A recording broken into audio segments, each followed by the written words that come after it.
AIIMS के director, देश के सबसे बड़े डॉक्टरों में से एक डॉक्टर रणदीप गुलेरिया की आशंका है कि 3-4 हफ्ते में तीसरी लहर फिर से भारत को दस्तक दे सकती है। पहली बार आएगी तीसरी लहर, लेकिन एक और नई लहर आ रही है। दुनिया के नक्शे पर अगर देखें तो क्या स्थिति है? रूस में कोरोना के केस बेतहाशा बढ़ने फिर से शुरू हो गए हैं, यानी वहां पर तीसरी लहर की दस्तक है। ब्रिटेन में भी दोबारा से केसेस बढ़ चुके हैं, वहां भी कहा जा रहा है कि जब से लॉकडाउन हटा है, अनलॉक हुआ है, तब से केस बढ़ रहे हैं। पुर्तगाल में भी केस बढ़ने के पीछे डेल्टा वेरिएंट को एक बहुत बड़ी वजह बताया गया और ये भी अनलॉक के बाद हुआ है। वैसे न्यू डेल्टा के वेरिएंट तमिलनाडु, महाराष्ट्र, पंजाब और मध्य प्रदेश में भी हिंदुस्तान में मिले हैं। इस डेल्टा वेरिएंट से भी ज़्यादा खतरा लैम्बडा वेरिएंट से हो सकता है, ऐसा विशेषज्ञों का अनुमान है। WHO लैम्बडा वेरिएंट पर नज़र रखे हुए है। दक्षिण अमेरिका के देश हैं, इसमें 29 देशों में लैम्बडा वेरिएंट मिल चुका है। पेरू में करीब 81% केसों में यही वेरिएंट है। हमने इतनी बातों आपको सिर्फ इसलिए बताई ताकि आप सतर्क हो जाइए कि बहुत से दुनिया के देश हैं इस नक्शे पे जहां पर अनलॉक हुआ, नया वेरिएंट पनपा और उसके बाद तीसरी लहर की दस्तक दिखाई दे रही है, लेकिन लोग अनलॉक की धज्जियां उड़ा रहे हैं। अब आम आदमी की बात करें तो उससे पहले आम आदमी पार्टी के नेता और दिल्ली के मुख्यमंत्री अरविंद केजरीवाल की इन तस्वीरों को बहुत ध्यान से देखिए। केजरीवाल पंजाब के आज दौरे पर है। वो अमृतसर में स्वर्ण मंदिर में मत्था टेकने गए तो उनके साथ समर्थकों का लंबा चौड़ा हुजूम भी उमड़ा। केजरीवाल ने तो मास्क लगा रखा था, लेकिन साथ में बहुत सारे लोग दिखे इन तस्वीरों में जो यूं ही चल रहे थे, जिनके चेहरे पर मास्क नहीं थे। केजरीवाल दिल्ली में लोगों को सामाजिक दूरी का उपदेश देते हैं, उनसे बातें करते हैं, उनको कहते हैं, और पंजाब में वो खुद भूल जाते हैं कि वो भी एक ऐसी भीड़ का हिस्सा हो गए जो कोरोना का सुपर स्प्रेडर इवेंट बन सकता है। अब आप हमारी इस रिपोर्ट में देखिए, जिससे आपको पता चलेगा कि कैसे लोग कोरोना की तीसरी लहर को खुद ब खुद दावत दे रहे हैं।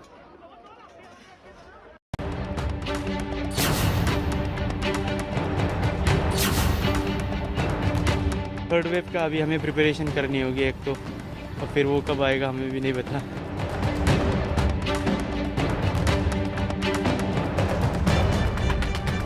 क्या कोरोना की तीसरी लहर आएगी?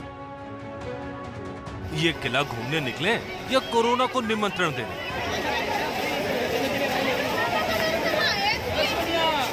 इस सामूहिक स्नान के जरिए कोरोना को आने से कौन रोक सकता है? हरिद्वार में क्या ये गंगा में कोरोना प्रोटोकॉल का विसर्जन है?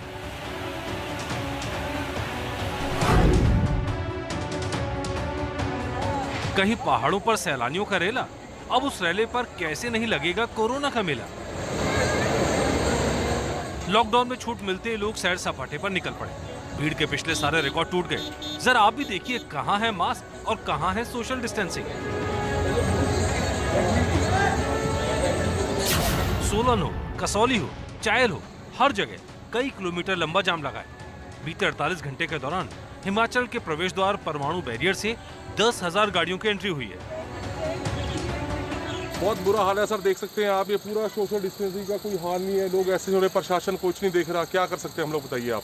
कोरोना काल चल रहा है और धज्जियां देखो कैसे उड़ा रखी है लॉकडाउन में भी लोगों ने। वैक्सीन लग चुकी है हमारे डबल डोज।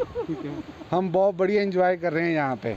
क्या सिर्फ सैलानी ही गैर जिम्मेदार व्यवहार कर रहे हैं? ये 2 दिन पहले की तस्वीर है, जब मां गंगा के अवतरण दिवस के मौके पर गंगा दशहरा में स्नान के लिए श्रद्धालु उमड़ पड़े। ये हाल तब है जब बॉर्डर सील था, जब प्रशासन पर्व को सांकेतिक रूप से मनाने की अपील कर रहा था। धर्मगुरु कहते रह गए, लेकिन लोग स्नान के लिए उमड़ पड़े। तब क्या सोशल डिस्टेंसिंग और क्या मास्क। ये मुरादाबाद रेलवे स्टेशन की तस्वीर है, जहां मुरादाबाद से बिहार जाने के लिए स्टेशन पर मजदूरों की भारी भीड़ उमड़ पड़ी। ये तस्वीरें आपको भारत का हाल दिखा रही हैं, जहां लॉकडाउन खुलते ही लोगों ने सोशल डिस्टेंसिंग और मास्क से जुड़े नियमों की फिर से धज्जियां उड़ा दी। आशंका व्यक्त की जा रही है कि वक्त रहते नहीं संभले तो अगले 6 से 8 हफ्तों में वायरस की तीसरी लहर देश में दस्तक दे सकती है। इसे जनता के सहयोग के बिना रोका नहीं जा सकता। कोविड अप्रोप्रिएट पालन नहीं कर रहे हैं, ये जो है अगले वेव का एक बहुत ही इंपॉर्टेंट कारण बन सकता है। तो फ्यूचर में जो भी वेव आएगी वो हमारे हाथ में है कि हम इस वेव को कंट्रोल करना चाहते हैं, बचाना चाहते हैं या नहीं बचाना चाहते हैं। WHO अब तक वायरस के 50 म्यूटेंट पर नजर बनाए हुआ है, जिसमें delta, new delta plus, alpha, beta, gamma, epsilon शामिल है। ग्लोबलाइजेशन के इस दौर में कौन सा वेरिएंट कहां पहुंच जाए कहना मुश्किल है। अब ये भी साफ नहीं कि इनमें से किस म्यूटेंट पर टीके कितना काम करते हैं। ऐसे में सावधानी में ही समझदारी है। सरकार अपनी पीठ रोकेगी, विपक्ष सरकार को लगातार ताने देगा। सियासत है और सियासत में ये सब तो हमेशा होता रहा है, लेकिन आम हिंदुस्तानी की दिलचस्पी तो इस बात में है कि उन तक वैक्सीन कब पहुंचेगी। हमने कोशिश की ये समझाने की कि वैक्सीनेशन का ये काम कब तक पूरा हो जाएगा। आप इस ग्राफिक्स को ज़रा ध्यान से देखिए। देश की कुल वयस्क आबादी है करीब 94 करोड़। इस आबादी को पूरी तरीके से सुरक्षित यानी डबल डोज पहुंचाने के लिए 188 करोड़ डोज की ज़रूरत होगी, क्योंकि एक व्यक्ति को 2 डोज लगती है। अब तक देश में 28 करोड़ डोज ही लगी है, यानी अब 160 करोड़ डोज की और ज़्यादा ज़रूरत है। अगर रोज़ाना 50 लाख डोज जैसा कि लक्ष्य रखा गया है होती है तो सबको टीका लगने में करीब 320 दिन का समय लग सकता है। चाहे जो भी हो, लेकिन वैक्सीन जल्द से जल्द सबको लगना चाहिए। उसकी वजह भी अब आपको हम बता देते हैं कि आखिरकार क्यों वैक्सीन ज़रूरी है। एक्सपर्ट का मानना है कि सितंबर-अक्टूबर में तीसरी लहर दस्तक दे सकती है। कोरोना के बदले हुए वेरिएंट से लड़ने के लिए शरीर में एंटीबॉडीज़ बन जाएं, ये ज़रूरी है और उसके लिए वैक्सीन लगना ही एकमात्र रास्ता है। कोरोना की चेन तोड़ने के लिए ये ज़रूरी है कि हर्ड इम्यूनिटी देश में आ जाए, और वो भी तभी होगा जब सबको वैक्सीन लगी हो, सबके अंदर एंटीबॉडीज़ हो। बार बार कोरोना के हमले और उसे रोकने के लिए लगने वाले लॉकडाउन से अर्थव्यवस्था पर विपरीत असर पड़ता है। अगर सबको वैक्सीन मिल जाएगी तो लॉकडाउन से भी छुटकारा मिल जाएगा, बाजार खुलेंगे, अर्थव्यवस्था को पटरी पर लाने पे मदद मिल सकती है। जब तक वैक्सीन सबको नहीं लग जाती तब तक आप सतर्क रहिएगा। लेकिन इस बीच में आपको ये बता दें कि इन सब घटनाक्रम के बीच में आज योगा डे था, और उस योगा डे में भी वैक्सीनेशन की बात तो हुई, लेकिन योगा के ऊपर देश में राजनीति और तेज हो गई है।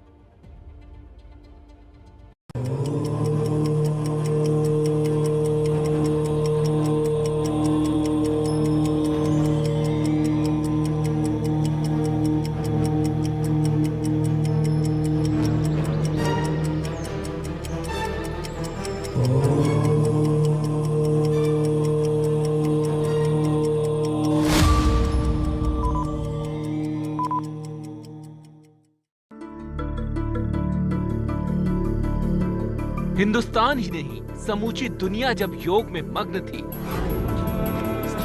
क्या पहाड़, क्या समंदर, क्या मैदान, क्या रेगिस्तान,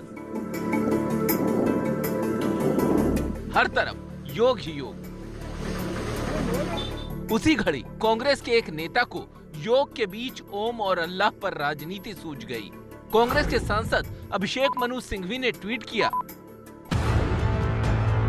ओम के उच्चारण से न तो योग ज्यादा शक्तिशाली हो जाएगा, न अल्लाह कहने से योग की शक्ति कम होगी। अब सिंघवी साहब योग में भी धर्म को घसीट लाए। अब उन्हें कौन बताए कि योग शरीर और मन को स्वस्थ रखने का रास्ता है। योग किसी को धर्म के बंधन में बांधने के लिए नहीं, बल्कि निरोगी करने के लिए है। क्या हिंदू, क्या मुस्लिम,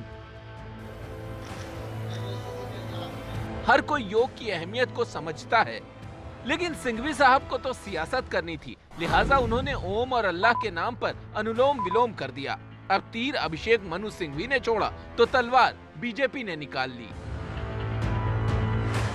दुनिया के 177 देशों ने प्रधानमंत्री जी के यूनाइटेड नेशन में आह्वान के बाद अंतर्राष्ट्रीय योग दिवस मना है। तो इसलिए कोई छुटभैया नेता कोई ट्वीट कर दें, उससे योग की महानता समाप्त नहीं हो। विजय वर्गीय ने तो सिर्फ अभिषेक सिंघवी पर निशाना साधा, लेकिन प्रवेश वर्मा के निशाने पर तो कांग्रेस से लेकर राहुल गांधी और प्रियंका गांधी तक आ गए। जब भी कोई इलेक्शन आता है तो इनके नेता राहुल गांधी कभी धोती पहन लेते जो उनसे संभलती नहीं है, कभी वो जनेऊ पहन लेते हैं। प्रियंका गांधी तो अपना गंगा में डुबकी लगा रही है। तो कैसे हिंदू मुस्लिम आपस में लड़ें, इनको इस बात की परेशानी हो रही है कि आपस में क्यों नहीं लड़ रहे। बात बढ़ी तो अभिषेक सिंघवी के समर्थन में राशिद अल्वी का बयान भी आ गया। योगा सेहत को ठीक करने का दूसरा नाम है, लेकिन अगर कोई योगा के वक्त भी ओम पढ़ना चाहे या अल्लाह पढ़ना चाहे तो कौन रोक सकता है। हर आदमी को यह हक हासिल है। हालांकि अभिषेक के बयान का उनकी ही पार्टी के कुछ नेता समर्थन नहीं कर रहे। आचार्य प्रमोद कृष्णम ने ट्वीट किया, धर्म ग्रंथों के अनुसार ओम को नाद ब्रह्म कहा गया है। ओम के बिना सनातन धर्म की कल्पना करना भी व्यर्थ है, क्योंकि ओम मात्र एक शब्द नहीं बल्कि इस चर अचर जगत का आधार स्पंदन है। इसीलिए अज्ञानतावश ओम पर टिप्पणी करना कदापि उचित नहीं है। योग से शुरू हुआ ये बयान अब ओम के अपमान पर आ गया। हिंदू महासभा के अध्यक्ष स्वामी चक्रपाणी ने अभिषेक मनु सिंघवी पर कार्रवाई की मांग कर डाली है। अभिषेक मनु सिंघवी के इस तरह से हिंदू सनातन धर्म के अपमान करने का जो बयान दिया है और जो सांप्रदायिक दंगे फैलाने का भी जो इस्लाम और इसको तुलनात्मक करके और जानबूझ करके उकसाने का काम कर रहे हैं, इनके खिलाफ ठोस और कठोर कार्रवाई किया जाए। योग करना या न करना, योग में ओम बोलना या न बोलना इंसान की अपनी इच्छा है। ऐसा करने के लिए कोई जबरदस्ती नहीं है, लेकिन योग या किसी भी चीज को धर्म से जोड़ना राजनीति का शगल बनता जा रहा है। अब ऐसे नेताओं को हम तो यही कहेंगे कि लंबी सांस लीजिए और अपने अंदर से धर्म का जहर बाहर निकालिए।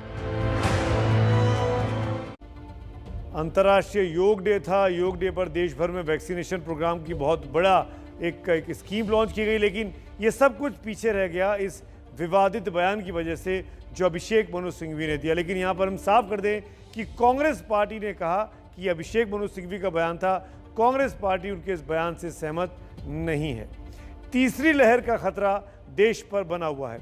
इससे बचने के लिए वैक्सीनेशन ज़रूरी है। लगातार हम आपको ये बोलते आ रहे हैं, अपील करते आ रहे हैं। आज विश्व योग दिवस के मौके पर देशव्यापी नया वैक्सीन कार्यक्रम शुरू किया गया। योग दिवस के मौके पर यह अभियान शुरू किया गया है, लिहाजा आज के दिन देश भर में 50 लाख वैक्सीन लगाने का लक्ष्य रखा गया था। लेकिन आपको ये जानकर खुशी होगी कि आज पूरे देश में 75 लाख डोज लगाई गई हैं और ये जानकारी खुद प्रधानमंत्री नरेंद्र मोदी ने ट्वीट करके दी है। उत्तर प्रदेश ने वैक्सीनेशन को तेज करने के लिए 7 लाख वैक्सीन रोज लगाने का निश्चय किया है, आज से लेकर और 30 जून तक, जबकि 1 जुलाई से यूपी सरकार इससे बढ़ाकर 12 लाख डोज हर रोज करने का लक्ष्य लेकर चल रही है। इसी तरीके से मध्य प्रदेश ने रोजाना 10 लाख वैक्सीन लगवाने का लक्ष्य तय किया है, जिसको आज पूरा भी किया गया। डे 1 पर मध्य प्रदेश ने अपनी बात को कायम रखा। हरियाणा की बीजेपी सरकार, खट्टर सरकार का 2.5 लाख वैक्सीन रोज लगाने का टारगेट है। ये खुद राज्य सरकारों ने अपने अपने लिहाज से तय कर रखा है।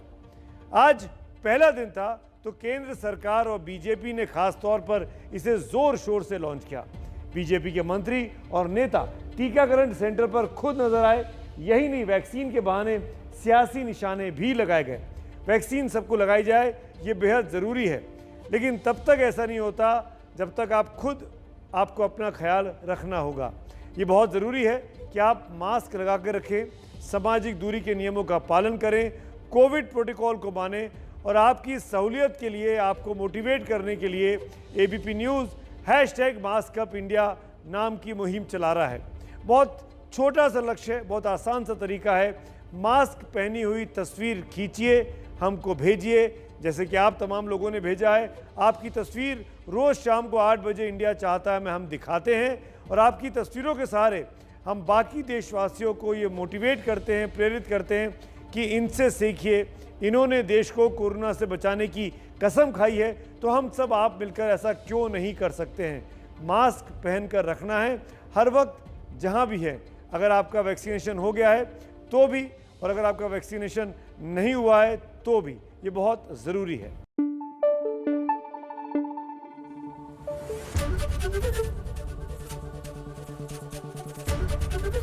एबीपी न्यूज़ आपको रखे आगे।